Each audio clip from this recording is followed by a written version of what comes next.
You ever find yourself driving around on four lugs like that? It's not the safest thing in the world. It won't kill you. But let's get that changed. Step one is to gather all the tools you'll need to do the job. So you got your breaker bar, your torque wrench, your ratchet, your adjustable wrench. You have a 21mm socket, a 20mm socket, and a 17mm socket, plus this little extension, plus this little nut, and this hammer. So that's what you'll need to do the job. Let's get on to step two. Alright, now that you've gathered the proper tools, the next step is going to be to take the wheel off. Now to start that, you have to loosen the lug nuts while the tire is on the ground. What you're going to do is put the socket on the lug like that, and then just push down. Alright, so the next step is going to be to find a suitable jack point and jack the car up. So I'll jack it up from this point right here. You don't want to jack it up from the floor or anything and start caving in the underside of your car. So look for something like this.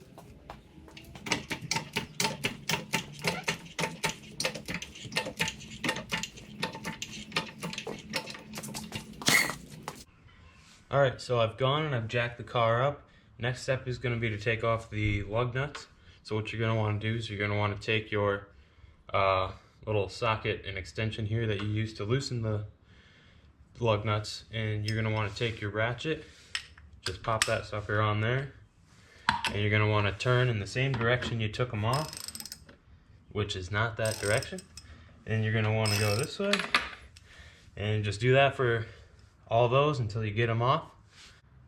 Alright, so I've gone ahead and I took all of the lug nuts off. So now I'm just going to move the wheel, roll it out of there, and then we'll get to work.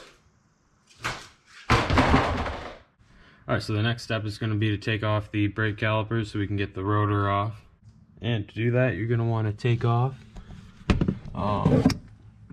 that bolt right there and that bolt right there.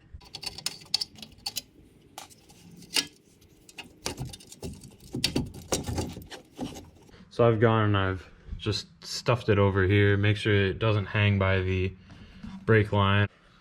Alright, and then the next step is going to be to take the brake rotor off. So I'm just gonna, and then so this one was our bad stud, and as you can see, the studs just press in to this hub here. So the next step is going to be to hammer this stud out. So for the next step, you're going to want to get your sledgehammer, or I guess any hammer would do, but this is my hammer of choice for things like this.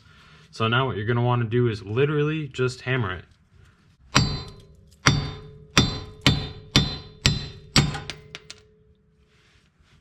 And there is your stud.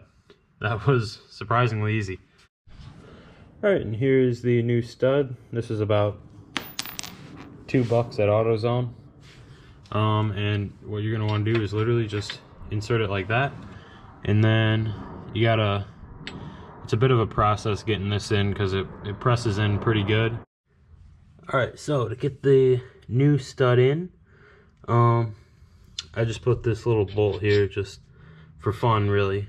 What I am going to do is take the old stud and put it like so, and then just hammer this part here until the new stud is pressed into the hub. Alright, so that's about as good as I got the new stud in. Next step is to put the brake rotor back on and get ready to put everything back together. So that's on there, rotor's on there, and next step is to put the wheel back on. Alright, so you'll just tighten the lugs in a star pattern, and you'll just tighten it until it clicks like that, and you just do that on all 5 and you'll be good to go. But that's pretty much it. We're back on 5 lugs. That was how to change a wheel stud